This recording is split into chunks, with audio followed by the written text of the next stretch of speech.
네, 자 오늘 시장을 한번 간단하게 저희가 좀 보도록 하겠습니다. 자 일단 지난번 미국 시장 우리가 맵으로 한번 확인을 해보시죠. 맵을 한번 확인해 보면요, 테슬라 2분기 인도량 발표에 어제 앞서서 말씀드린 것처럼 큰 등락폭을 좀 보였고 변동성을 보였던 그런 하루였다 이렇게 말씀을 드리도록 하겠습니다. 자 여기에 맞춰서 또 스타게이트 진행 사항이 일부 호전적으로 이어지고 있다 보니까 일부 오픈 AI와 오라클에 대한 여러 가지 협정.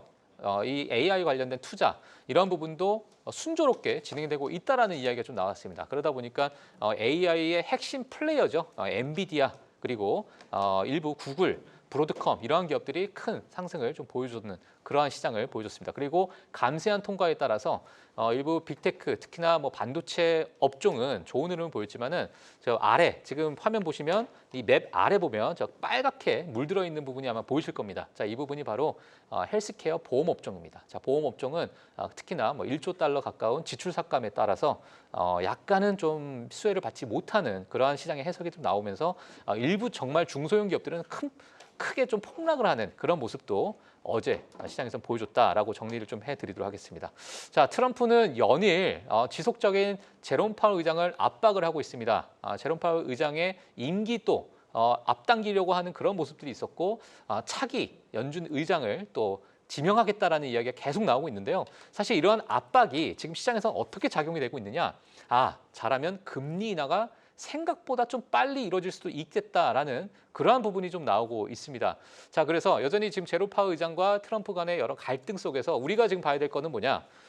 물론 실적 발표는 다 이제 7월 둘째 주부터 이제 시작이 되겠죠. 다음 주는 이제 관세에 대해서 우리가 보다 보니까 지금은 여전히 관세 그리고 감세안에 따라서 우리가 어떤 영향을 좀 미칠 것인가가 시장에서는 큰 관심이 있는 것 같습니다. 그래서 지금의 어떤 시장의 분위기 또는 시장에서 집중하고 있는 부분이 일부 무게중심이 약간은 관세나 또는 감세안 쪽으로 좀 움직이고 있는 그런 시장의 움직임이 있다는 것도 우리가 체크를 해보시면 될 것 같고요. 자, 이번 주는 이제 휴장이 있기 때문에 아마 거래량이 오늘은 그렇게 크게 많이 붙지는 않을 것으로 저는 개인적으로 보고 있는데, 자 그래도 오늘 장중에 어떤 흐름이 보이고 있는지 지속적으로 저희가 업데이트를 해드리도록 하겠습니다.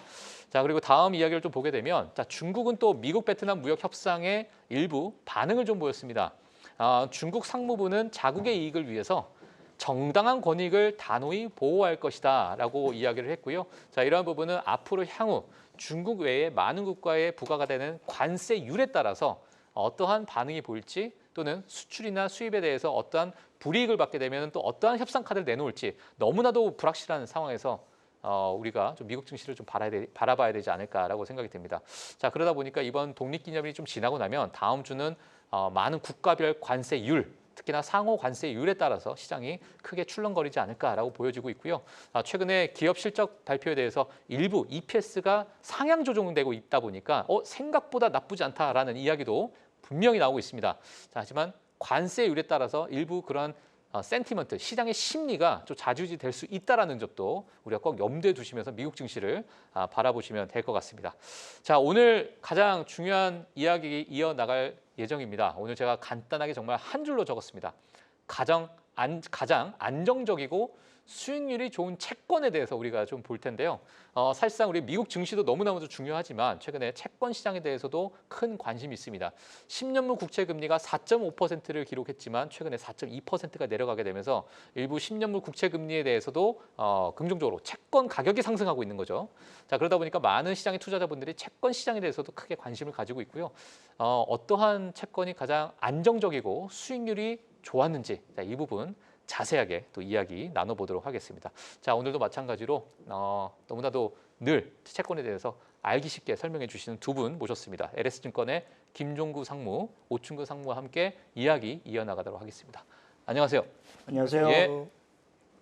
자, 오늘 드디어 오충구 상무님이 얼굴을 보여주셨습니다. 예, 아주 기념비적인 그런 날이 아닐까라고 생각이 들고요. 자, 오늘 오충구 상무님께 집중적인 질문을 날리도록 하겠습니다.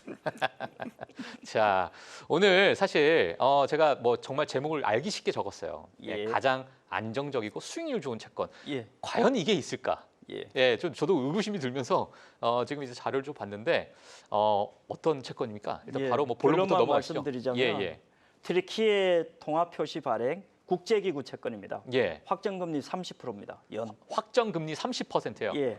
트리키의 기준금리가 예. 현재 46%예요. 예. 오늘 기준으로. 그러면 트리키의 국채 같은 경우는 한 48%, 50%로 채권을 발행합니다. 예. 그렇지만 트리키의 국가 신용 등급이 우리가 공부한 대로 B이기 때문에 예. 정크 등급입니다. 정크 등급이에요. 예. 근데 트리키를 유럽에서는 차이나거든요. 예. 왜냐하면 공장 포함해 가지고 인구도 많고 아, 그러니까 튀르키예가 유럽에서는 중국의 어떤 역할을 역할을 하고 있다. 합니다. 서플라이 체인의 핵심 라인입니다. 아, 그래요? 그러니까 유로존에서 예. 트리키를 살려야지만 난민도 받아들이고 아, 또 예. 뭐 부품도 공급하고 예, 예. 하기 때문에 유럽 부흥개발은행이 음. 최근 15년 동안 30조 원, 예. 180억 유로 달러를 지원했습니다. 음. 그 채권을 트리키 리라로 발행했습니다. 아, 그 채권을 트리키예 리라로 발행했다. 예, 확정금리. 예. 예. 어. 그 채권을 좀 말씀드리고자. 예, 그 유럽 부흥 개발 은행이 이제 이 채권을 발행을 하고 연수익이 30에서 38%예요. 그렇습니다. 아. 왜냐하면 기준금리가 예. 작년까지만 해도 50%였어요. 예. 확정금리로. 전 세계에서 가장 기준금리가 높습니다. 아니, 연수익이 30%가 이게 그런데 가능하네요. 실질적으로 한 52%로 트리키의 국채를 발행해야 되는데 예. 그거는 너무 불안해서 저희가 고객들이한테 소개를 못하죠. 예. 그런데 고객님들이 특히 법인 자금들이 작년부터 많이 이걸 채권을 샀어요. 그래요. 예. 근데 이제 우리가 뭐 채권 보게 되면 그 발행 기관에 대해서도 궁금증이 그렇죠. 많을 것 같아요. 발행자 방금 이슈. 말씀해 주셨던 유럽 부흥 개발 은행. 예. 이 뭐 발행 기관, 이 은행이 뭐 누군지가 좀 궁금할 것 같은데 누굽니까 이게? 예를 들어 가지고 스토리텔링을 한번 말씀드리자면 예, 예. 우리 강남구 삼성동의 AID 차관 아파트라고 들어보셨죠? 혹시 어떤 AID 차관 아파트. 모르겠습니다. 그 강남구청이 있는데 예, 예. 1973년도에 대한민국이 실질적으로 빈국이었습니다. 60년대, 예, 70년대랑. 예, 예. 그러면 국제은행들이 한국을 좀 지원하기 위해서 예. 한국 원화로 발행한 채권이 그때 1년에 25%, 30% 원화로 줬습니다. 예. 그런 채권들을 발행해서 자금 조달을 해서 AID 차관 아파트를 지었어요. 현재는 재건축을 해가지고 예. 그게 뭐 30억, 50억짜리 신아파트가 됐지만 예. 유로존에서 빈국이 트리키이기 때문에 예. 국제은행이 지원했듯이 대한민국도 70년대에 미국 포함해가지고 국제은행한테 지원을 받아서 이렇게 성장했습니다. 예, 예. 그때 25%, 30%짜리 한국 원화 채권이 있었습니다. 그것도 트리플 A 채권이었습니다. 예. 그때와 그러면 지금의 튀르키예 지금 말씀하신 이 채권이 비슷한 어떤 예, 성격을 그렇습니다. 가지고 있다. 미국 국채가 AA 때문에 예. 이거는 트리플 A거든요. S&P, 무디스, 피치 포함해가지고. 예. 그러니까 어째 보면 환 리스크는 다 노출이 되는데 디폴트 리스크, 상한 리스크는 전혀 없습니다. 그러니까 그만큼 지금 앞서 말씀하신 것처럼 30%, 38%의 수익률을 가지고 있지만 예. 트리플 A이기 때문에 상한 리스크가 전혀 엄청나게 없습니다. 안정적인 예. 그런 채권이다. 예. 그러니까 저희가 채권 리스트를 보시면 예. 확정금리 30%도 있고 28%도 있고 예. 왜냐하면 트리키의 기준금리에 따라 가지고 연동해서 발행했거든요. 예. 지금 화면에 보이고 있는 예, 예. 그렇습니다. 지금 이 수익률이 나오고 있네요. 예. 알겠습니다. 근데 이것을 우리가 이제 왜 그럼 터키일까? 왜 튀르키예일까? 예. 예, 뭐 이런 질문으로까지도 넘어갈 것 같아요. 그렇죠. 전 세계에서 예. 일단은 기준금리가 가장 높다. 확정금리로 가장 높다. 그렇지만 통화는 트리키예다. 그리고 예. 기본적으로 트리플 A 채권이니까 상한 리스크가 전혀 없다. 예. 그리고 최근에 트리키의 그 소비자 물가 지수라든지 이런 걸 보시면 예. 올해는 한 35% 정도 블룸버그 조사에 따르면 예. 내년 되면 조금 안정적으로 한 23%까지 내릴 수 있다. 예. 그러면 금리 인하가 일어날 수도 있는 가능성이 있거든요. 금리 인하가 좀 일어날 수도 있다. 그렇죠. 예. 그러면 조금 금리 인하 내려가면 이제 채권 가격이 채권 가격이 또 오르죠. 상승하니. 예. 최근에 미국 금리 인하설이 있어가지고 예. 미국 국채가 오르듯이 음. 그걸 감안하시다 보면 예. 30%는 아니더라도 그래도 트리플 A 채권에 5%, 6% 환해지 감안해가지고 원화 기준으로 5%, 6% 받을 수 있는 채권이 없습니다. 예. 그러니까 조금 더 고객님들이 섹시하게 접근할 수 있다. 기본적으로. 알겠습니다. 예. 역시 전문 용어를 쓰셨습니다. 섹시하게. 자, 그러면 지금 한국 투자자들의 뭐 실질 수익률 또 분석 자료가 좀 나왔는데 예. 뭐 이것도 우리가 한번 좀 짚고 오상무님 한번 뭐 이 부분 좀 설명 좀 예. 부탁드리겠습니다. 네. 예. 그 실질 수익률이라고 하는 게 이제 환율을 감안했을 때 어느 정도 수익률이 나오느냐의 개념이고요. 어차피 이 채권은 고금리 채권이지만 결국은 그 고금리를 수혜를 받는 동시에 그 환에서 손실이 날 수 있는 그 가능성을 항상 가져가는 개념이거든요. 아, 방금 김상무님도 말씀해 주셨지만 그 터키 리라화를 원화나 달러화로 고정시켜서 환율 리스크를 제거하려면 예. 1년에 약 35%에서 한 37% 정도 비용이 들어갑니다. 1년에 그러니까 35% 비용이 들어가요? 네, 그렇습니다. 아, 그게 예. 이제 우리나라 뭐 원화나 달러 투자가들이 예. 나중에 다시 원화로 바꾸기 위해서 달러도 해지할 때 해지 비용이 1년에 1~2% 들어가거든요. 예, 예. 물론 이제 원화는 훨씬 더 이제 격이 다른 통화이기 때문에 그 비용이 작을 뿐이고 예, 그 페리티 이론이라고 그래가지고 금리가 높으면 그 금리를 헤징하기 위한 비용도 그만큼 들어갈 수밖에 없는 게 그 시장 논리로 아주 딱 맞는 거죠. 그래서 예. 이제 결론은 뭐냐면 헤징을 하게 되면은 여기서 발생하는 금리를 다 없애는 거기 때문에 예, 그렇죠. 그럴 거면 안 하는 게 낫지. 그렇죠. 어차피 이거를 할 사람들이면 고수익을 노리고 들어가니까 예. 환 리스크를 가지고 오롯이 한번 들어가는 게 맞다.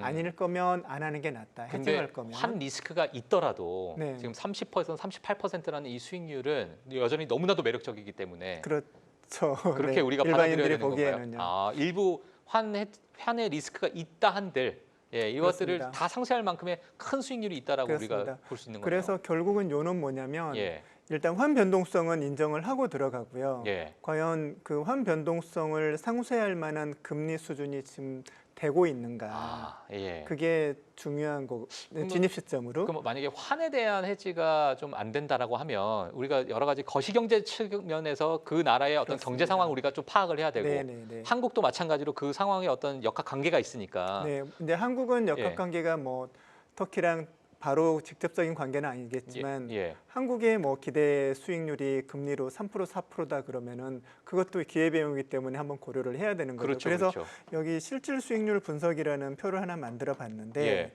이제 우리가 한국에서 투자를 하지 않고 그 원화를 정기예금 안 놓고 바꿔가지고 리라화 채권을 샀단 말이죠. 예. 그러면은 이제 그 금리 차이만큼 이제 추가 수익이 생기는 건데 예. 그거를 뭐 매년 복리로 재투자한다고 가정을 했을 때 예.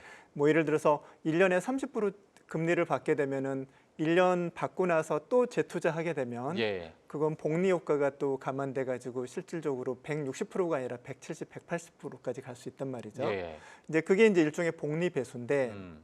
그 복리 배수를 이제 환율이 상쇄를 해버리면 그 복리 배수 효과가 없어져 버리는 거죠. 그렇죠. 그래서 이 표를 보시면 이제 과거 5년 전, 최근 5년이라고 그래서 마지막에 최근 5년이라고 되어 있는데 5년 전에 시장에 진입한 사람들은 과거에는 그렇게 금리 차가 크지 않았어요. 한 10%에서 한 15%? 예. 그보다 안 될 때도 있었어요. 네네. 그 정도 수익률로 계속 재투자했다고 가정하고 예. 물론 이제 시간이 지나면 좀 높은 금리로 재투자를 하겠지만 네. 그리고 5년 동안 보유했을 때 환율 하락을 감안했을 때 이 표를 보시면 5년 동안 투자를 한 사람은 제일 마지막 칸입니다. 예. 어, 제일 밑에 있는 부분이죠. 그렇죠. 예. 이 평균 금리 차가 19% 정도 되고 이걸로 계속 복리 투자, 재투자를 했다고 가정했을 때 예. 나오는 게 복리 배수라는 개념입니다. 어. 그러니까 5년 동안 1,000리라를 투자했으면 2,249리라가 된 거죠. 아. 꽤 많이 발생을 한 건 사실입니다만은 예. 최근의 복리 수준만큼은 아니다. 효과는 아니에요. 그러다 보니까 그동안 환율이 80%가 빠졌거든요. 예. 그래서 이 환율 하락한 거를 가정을 하게 되면 3년 동안 56% 손실을 보았습니다. 아, 환율 네. 때문에. 네, 높은 고금리로 재투자를 했어도. 예. 한번 그 위에 3년 전에 진입한 사람은 조금 환경이 틀린데요. 예. 그동안에 금리가 조금 올랐고 그 오른 금리로 리라화를 재투자를 해서 평균 한 26.5% 정도의 재투자를 계속해서 3년 전부터 진입해가지고 예. 지금까지 보유했을 때 약 1.8배가 되는 겁니다. 원금에. 예, 예. 근데 여전히 3년 전에 들어갔어도 환율이 54%가 손실이 났거든요. 예. 그래서 결국은 3년 동안 14%의 손실이 또 생겼어요. 아. 이게 이제 실수익률 개념인 거죠. 예. 근데 이제 요는 최근 2년 전부터 예. 이제 터키에서 그 중앙은행 총재라든가 이런 사람들을 그 골드만삭스나 그런 서구 은행가 출신들 물론 터키 사람입니다. 네네. 서구 유학파 엘리트들을 중용해서 아주 시장 신화적으로 금리를 50% 가까이 올렸었어요. 어. 그래서 이제 그때부터 이제 사람들은 관심을 많이 갖기 시작했고, 물론 이제 그렇게 금리를 올렸던 거는 터키의 인플레이션이 그만큼 높기 때문에 그거를 이제 막기 위해서 그렇죠. 투자가들 자금을 이탈을 막기 위해서 한 거긴 하지만 예.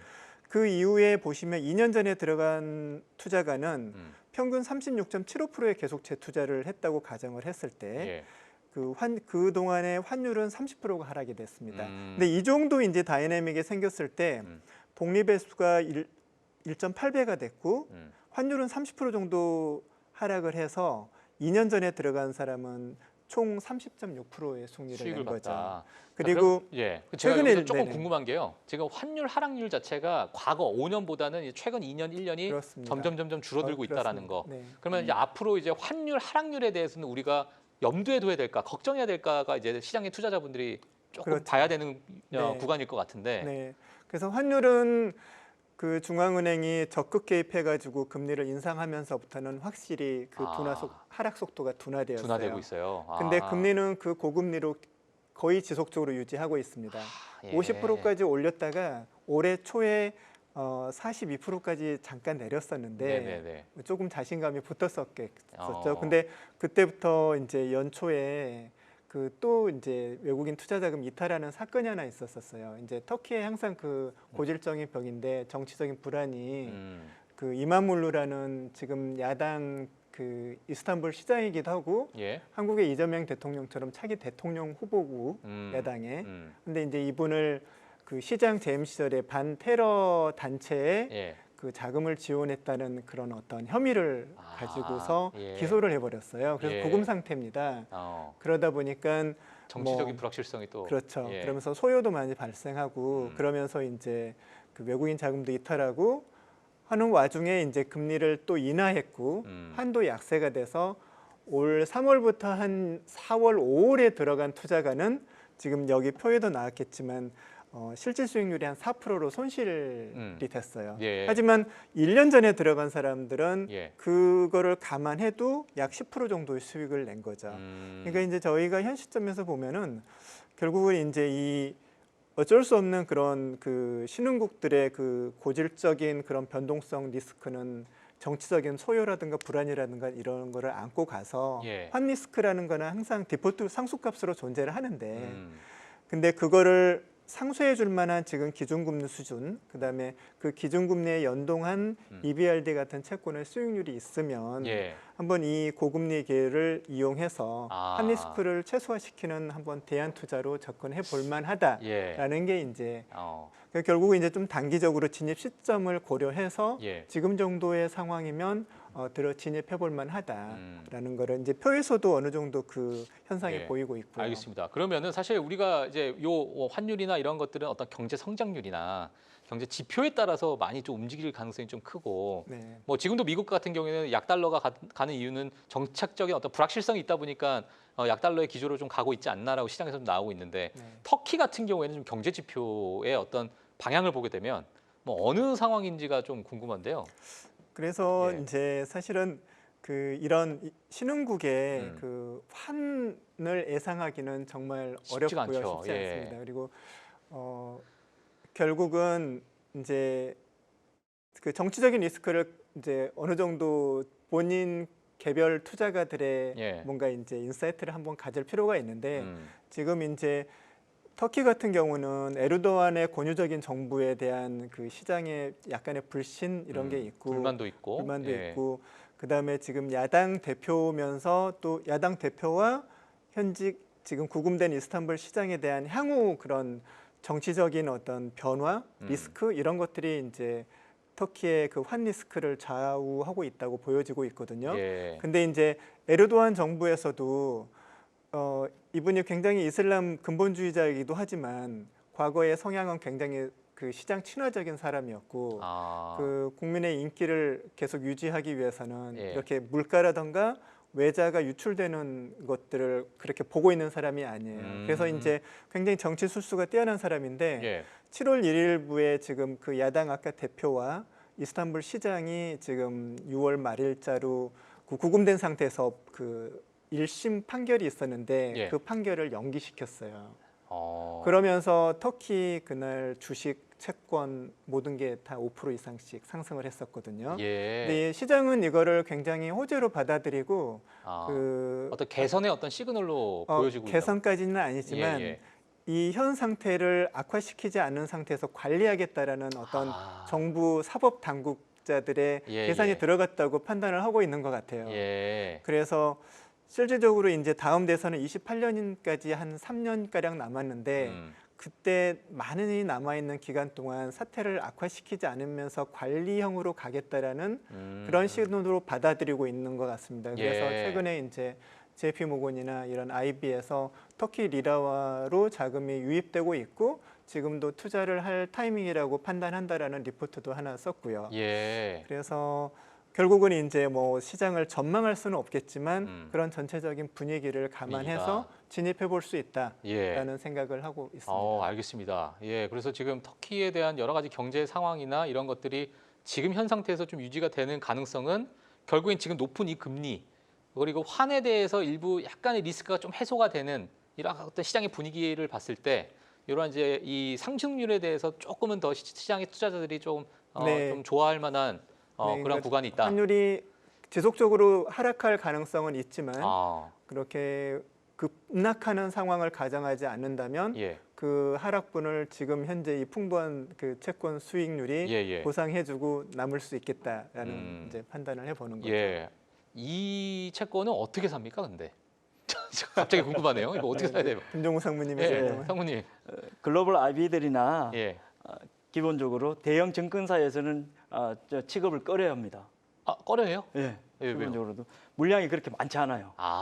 예. 그때 트르키예를 지원하기 위해 가지고 예. EBRD 유럽 부흥 개발은행이 현지 통화로 이걸 발행하거든요. 예. 근데 기본적으로 이 채권은 그냥 한 3천만 원 이상이면 저희가 원화로에 공급할 수 있습니다. LS증권에서요? 예, LS증권에서. 예. 작년 실사례를 말씀드릴게요. 예, 예. 지금 한국 원화 기준으로 해가지고 1년짜리 정기예금이 한 3%가 안 돼요. 그렇죠. 예. 그런데 법인들 중에 항상 안정적인 채권이나 정기예금으로 자금을 운영해야 되는 법인들이 있습니다. 예, 예. 그 법인들이 지금 30%지만 예. 환이 리스크를 좀 열어놓고 예. 한 20% 마이너스 나도 한 10%는 받을 수가 있잖아요. 예, 예. 그 법인들이 작년 12월 달에 3개월짜리 하나 사시고 그 40%였어요. 트리케리라로 40%. 예. 12월 달에 3월 달에 나왔습니다. 실제 사례죠. 예, 지금? 사례입니다. 예, 예. 그리고 5년 만기. 어. 트리키예가 조금 인플레이션이 안정이 되고 하면 금리 인하에 캐피털 게인까지 생기니까 예. 헬프F 투자를 하셨어요. 그래 예. 사실은 5년짜리는 지금 안 빠졌으니까 마이너스가 좀 났는데 3개월짜리는 확정금리로 원화로 빠질 때 4% 확정금리로 빠졌습니다. 그냥 연 4%가 아니고 예. 그냥 4%로 빠졌습니다. 예, 예. 그러면서 상황을 보고 추가 투자를 할 곳 환율을 아무도 모르잖아요. 그래서 최근에 또 한 번 더 타이밍을 잡겠다고 그 법인들. 예. 왜냐하면 이게 쿠폰이 높기 때문에 개인 종합과세에 걸리시는 분들은 조금 조심하셔야 돼요. 이제 세금이 붙으니까. 예, 세금이 거의 뭐 50%, 10억 이상은 종합소득 하시는 분은 50%, 49.5%를 세금을 내셔야 되니까 예, 예. 법인은 어차피 이익금하고 비용하고 해가지고 손비 공제를 받을 수 있으니까 예. 그런 사례가 있었습니다. 예. 알겠습니다. 자, 그러면은 지금 여러 가지 상황에서 지금 5년 아까 말씀하신 실제 사례가 5년짜리 채권은 하고 1년 미만 1년 단기채. 미만 반. 예. 근데 5년짜리를 만약에 지금 예. 이런 시점에서 예. 본다고 하면은 어떻게 보고 계세요? 5년짜리도. 사실은 5년 뒤는 아무도 모르죠. 뭐 근데 그렇죠, 채권 그렇죠. 가격을 보면 예. 지금 만기에는 이 채권이 워낙 등급이 높기 때문에 만기에는 100을 상환받습니다. 예. 그런데 현재 지금 살 수 있는 시점이 85원 언저리에서 살 수 있어요. 그러니까 예. 기본적으로 한 10원 디덕션을 내가 사니까 조금 쿠폰이 높아지죠. 그러니까 한꺼번에 사지 마시고 환율에 대해서는 아무도 모르니까 조금 분할해가지고 10억을 투자하실 것 같으면 현재 한 3억에서 4억 투자하시고 한 몇 개월 기다리셨다가 저희가 딜리버리 해드리고 하시다 보면 터키가 좀 안정되고 하면 그 캐피털 게인은 또 비과세거든요. 예. 손실이 생길 수도 있지만 예. 그런 거 감안하시다 보면 그리고 중간에 유동성이 좋아가지고 중간에 또 일부 빠질 수 있습니다. 빠질 수 있기 때문에 이런 채권들 조금 짧게 잡는 거, 길게 잡는 거 해가지고 그때 안전하게 수익을 실현할 수 있습니다. 예, 알겠습니다. 자, 일단 오늘 뭐 준비하신 이 자료 중에 투자자 유의점이 좀 있는데 지금 사실 말씀으로 좀 해주셨지만 예. 한번 우리 저희 화면에 한번 띄워주셔서 예. 뭐 일단 우리 투자자들이 뭐 보시는 그런 상황 속에서 유의해야 될 점들을 약간 이렇게 딱 알기 쉽게 이렇게 정리를 좀 해주신 것 같아요. 예, 그래서 그 부분 한번 보시면서 간단하게 좀 이제 설명 좀 해주시면 좋을 것 같습니다. 환해지는 안 됩니다. 환해지 비용이 많이 들어가요. 많이 들어서 예. 그거는 이제 생각하지 말자. 예. 예. 그 일반 개인 투자자들도 잘 아실 거예요. 헤아라가 15% 14% 받아도 원화로 고정을 모시잖아요. 좀 전에 브라질 미 달러 표시 채권이 좀 더 안정적인 안정적이다. 이유가 맞아요. 그거 지난 있죠. 시간에 말씀해 비과세 채권. 예. 헤아라도 15% 14% 나옵니다. 비과세입니다. 예. 그렇지만 원화로 안정을 못 시킵니다. 비용이 많기 때문에. 예. 똑같습니다. 트리키의 국제기구 채권도 트리키의 표시 발행도 환해지 비용이 34%, 36% 들기 때문에 예. 전혀 저희가 이거는 매력이 없죠. 30%, 35% 받는 거 없습니다. 그러니까 어째 보면 환에 대한 배팅입니다. 환에 대한 배팅. 예. 환율에 대해서는 아무도 모르죠.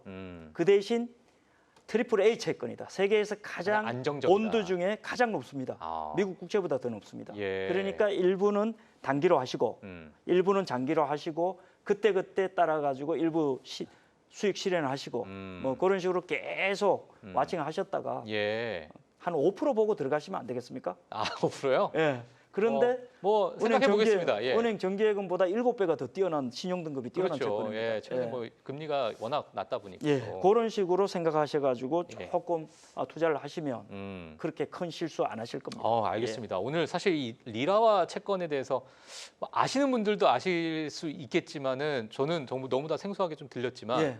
지금 가장 안정적이고 수익률이 좀 30% 38%라는 것은 와 이게 뭐 가능한가? 뭐 이 생각. 한국 원화 기준금리가 예. 우리 2.5%죠. 미국은 4.5죠. 예. 브라질은 15%죠. 트리키에는 46%죠. 야. 그런데 신용 등급 예. 발행사 신용 등급을 보면 트리키에를 사면 안 되죠. 그러니까 국제기구가 발행한 채권은 트리플 A 채권이고 상한 리스크가 전혀 없으니까 요거를 좀 짧게 잡고 짧게 보는 게 낫다. 좀 길게 보고 예. 양방향으로 보고 투자를 하자. 예, 알겠습니다. 자, 지난 시간에 예. 저는 너무나도 흥미롭게 봤던 게 바로 최근에 왜냐하면 스테이블 코인에 대해서 너무나도 관심이 많고 예. 코인베이스나 이제 스트래티지에 대한 여러 이제 채권에 관련해서도 설명을 좀 해주셨는데 예, 오상무님께서 이 부분 최근에 어떤 뭐 흐름이나 이런 것들 뭐 좀 설명해 주시면 좋을 것 같습니다. 네. 예. 지난주에는 이제 그 연준 의원들이 금리 7월 달에 금리 인하를 해야 된다라는 맞아요. 발언한 분들이 한 두 분 계시고 예, 한 두 분 계시죠. 네. 그러면서 사실 단기 금리 굉장히 많이 빠졌어요. 예. 16bp 정도 빠졌고요. 그다음에 우리가 뭐 장기 금리도 5% 걱정하고 막 6% 가면 어쩌냐 하는 와중인데 지금 30년짜리가 4.8 정도로 빠져 있습니다.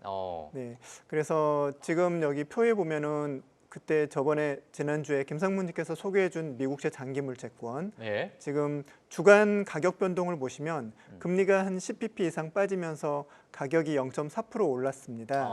그런데 0.4%가 얼마 안 되는 것 같지만은 시장 가격이 48이기 때문에 총 수익률로 따지면 한 0.8% 정도. 그러니까 이게 연 환산이 아니라 한 주에 이런 수익이 발생했다는 거죠.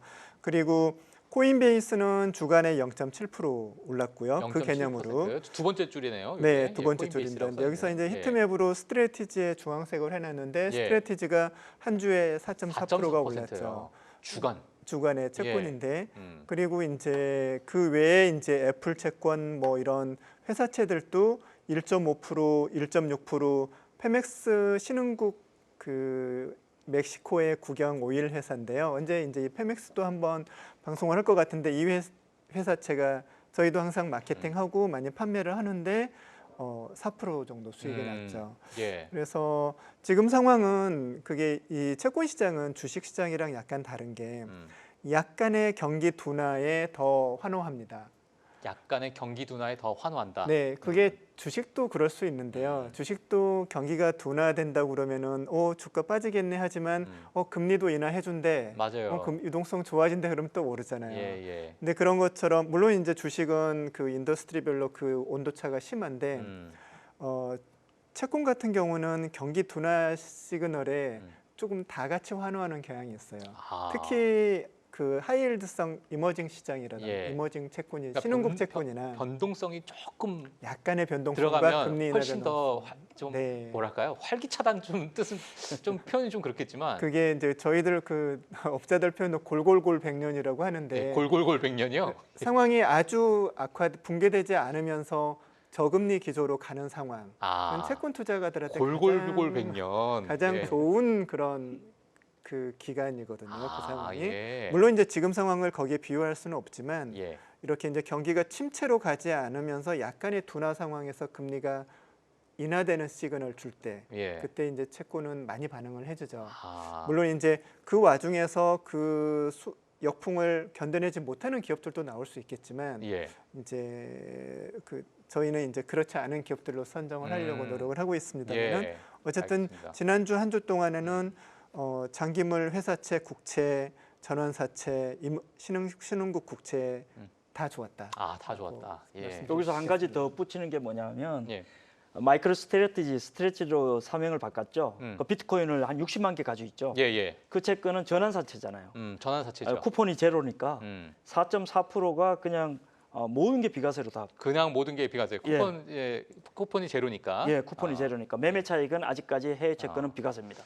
김종문 상무님께서 가장 뭐 예. 매력적으로 지금 저기 장표에서 보이는 예, 저 뭐 기업들 중에 가장 매력적으로 보시는 뭐 기업이 있습니까 혹시? 저는 가장 여기서 가장 매력적. 스트레티지가 가장 섹시해 보입니다. 스트레티지가 가장 예. 섹시해 보인다. 저거는 이제 골골골 백년은 아니네요. 그렇죠. 어, 화끈하죠. 화끈하다. 예, 왜냐하면 대한민국에 아직 크립토 커런시 어. 공인 상품이 없잖아요. ETF도 아직 안 되고 있어요. 예. 그런데 지금 그 이재명 정부에서 예. 지금 들어간 캐비넷을 한번 보십시오. 음. 3분이 들어가셨습니다. 예, 예. 얘기 안 해도 하니까. 어. 어떤 식으로든지 크립토 커런시에 대해서 어프로치를 해야 됩니다. 그 그래서 대장이 어딥니까? 정책적으로 봤을 예, 때 비트코인 아닙니까? 비트코인은 이제 스트레티지다. 스트레티지죠. 알겠습니다. 자, 오늘 정말 저는 개인적으로 너무나 재미난 이야기를 좀 많이 들었고 리라와 채권에 대한 정말 안정적이고 일부 수익률이 높은 이러한 이야기들 좀 했고 물론 이제 유의할 점도 분명히 있습니다만 이러한 부분에서 이제 설명을 좀 잘 해주셨고요. 지난주 아마 기억하실지 모르겠지만은 코인베이스와 스트래티지에 관련돼서도 설명을 좀 해주셨습니다. 최근에 주간 수익률도 지금 나오고 있는 상황이니까 김종구 상무님께서는 스트래티지가 가장 매력적이다 이렇게 총평을 또 남겨주시기도 했습니다. 자, 오늘 LS증권과 함께했던 이 채권에 대해서 정말 우리가 과연 우리가 어떻게 좀 받아들여야 될까? 상품에 대해서도 사실 너무나도 무궁무진한 많은데 뭐 그 사이에서 좀 매력적으로 지금 나와 있는 그런 상품에 대해서도 설명을 잘 해주셔가지고요. 너무 뜻깊은 시간이었고요. 이 LS증권의 김종구 상무님과 오충규 상무 다음 시간에 제가 또 기회 되면은 더 재밌는 이야기 또 모시고 또 이어나가도록 하겠습니다. 오늘 이 두 분은 보내드리도록 하겠습니다. 감사합니다. 감사합니다. 예. 네, 프리마켓 뉴욕 오늘 저희가 준비한 내용은 여기까지입니다. 이번 주는 이제 조기 폐장이 있고요. 그리고 금요일은 또 휴장입니다. 이 시간이 지나고 나면 다음 주는 또 관세에 대해서 시장에 관심을 크게 가질 것으로 보여집니다. 자, 주말 사이에 있는 이야기 저희가 잘 모아서 다음 주 월요일에 찾아뵙고 또 많은 정보 드리도록 하겠습니다. 저희는 오늘 여기서 마치도록 하겠고요. 시청해주신 여러분 감사합니다.